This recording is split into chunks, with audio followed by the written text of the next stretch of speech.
Saudara, bila mereka memerintah bagi memastikan pendakwaan dilakukan ke atas Datuk Seri Najib dengan bukti yang cukup lemah, dengan fakta-fakta yang kelaut, maka apa yang mereka perlu buat?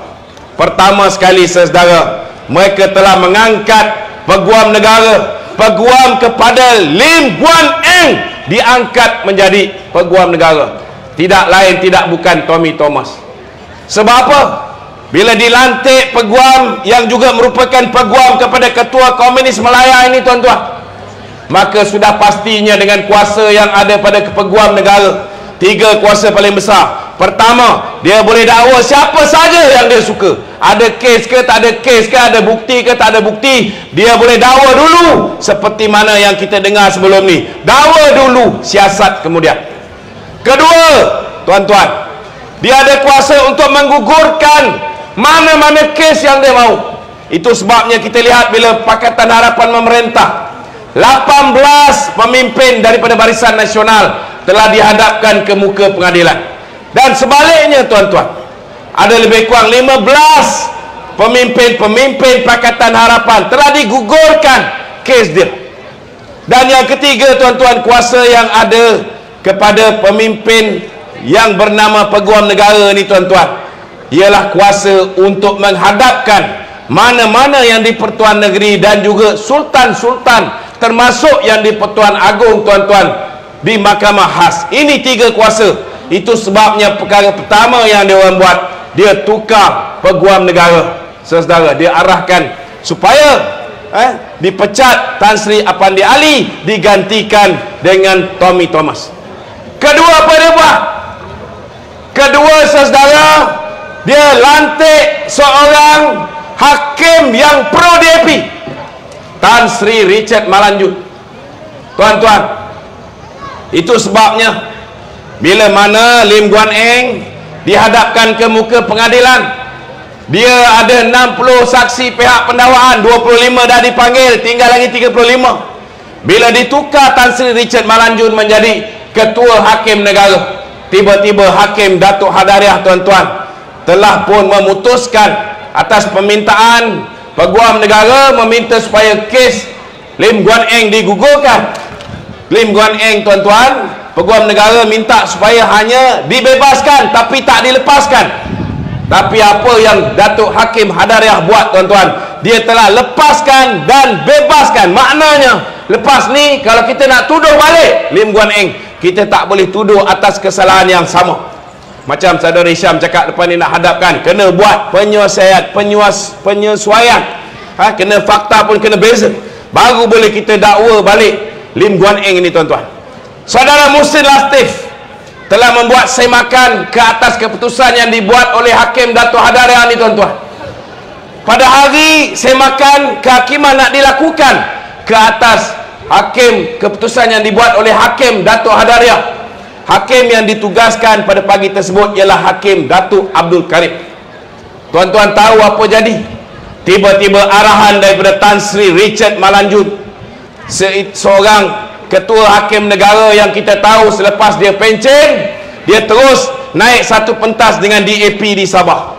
Tuan-tuan tahu, tiba-tiba pagi itu nak membicarakan, nak menyemak semula keputusan Hakim Datuk Hadariah ini, tuan-tuan, tiba-tiba Hakim Datuk Hadariah telah ditukarkan menggantikan Hakim Datuk Abdul Karim ni, tuan-tuan.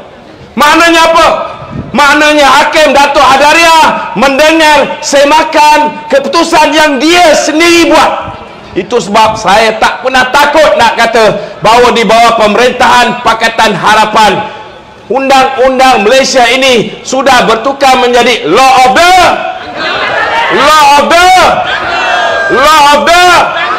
undang-undang rimba. Saudara, 2 orang dia tukar.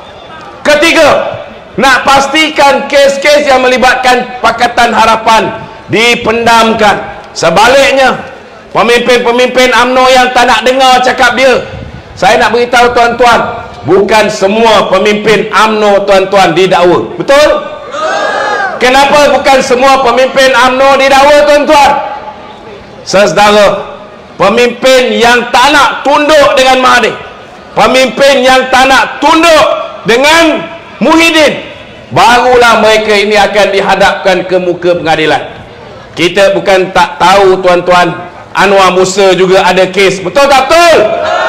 Kita bukan tak tahu Hishamuddin Tun Hussein juga ada kes, betul tak betul? Kenapa mereka tidak dijawab? Sebab mereka tuan-tuan menjadi pengkhianat gunting dalam lipatan tuan-tuan. Sebaliknya kita lihat Datuk Seri Najib yang tidak mau tunduk, dia telah dihadapkan dengan berpuluh charges ataupun berpuluh pertuduhan. Kita lihat Presiden UMNO dipanggil oleh mamak bendahara bernama Mahathir Mohamad. Bila dia diminta, tuan-tuan, dia diminta untuk membubarkan UMNO dan menyertai bersatu. Dia bubarkan tak UMNO tuan-tuan? Dia tidak sanggup untuk membubarkan. Malah dia menjawab Dr. Mahathir, takkan ular lidi nak telan ular sawa, betul tak betul? Saudara, Parti Bersatu tu 100,000 pun belum tentu ada. UMNO ada 4.2 juta ahli, betul tak? Takkan kita nak biarkan tuan-tuan ular lidi telan kita?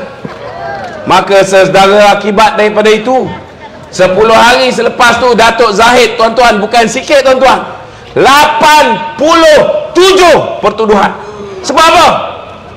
Sebab mereka tuan-tuan nak pastikan bahawa imej UMNO, imej Presiden UMNO nampak begitu buruk di mata rakyat. Itu sebabnya mereka tukar Ketua Pesuruhjaya SPRM, dia dah letak orang dia, Syukri Abdul. Walaupun dia dah letak orang dia, Syukri Abdul ni saudara, tetapi dia masih tak puas hati. Dia kena letak orang yang betul-betul dengan dia. Dan tak lain tak bukan, kita lihat saudara, akhirnya Latifah Koya diangkat menjadi Ketua Pesuruhjaya SPRM. Dalam sejarah dunia ni tuan-tuan, tak pernah tuan-tuan Ketua Pesuruhjaya SPRM diangkat ahli Majlis Kerja Tertinggi Keadilan.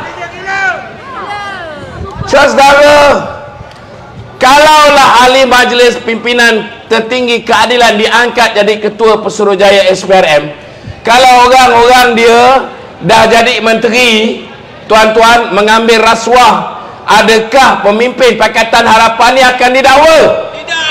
Sudah pasti tidak. Kita bukan bodoh, betul tak betul? Kita lihat tuan-tuan, begitu juga dengan institusi asas negara satu lagi, iaitu pasukan polis Diraja Malaysia.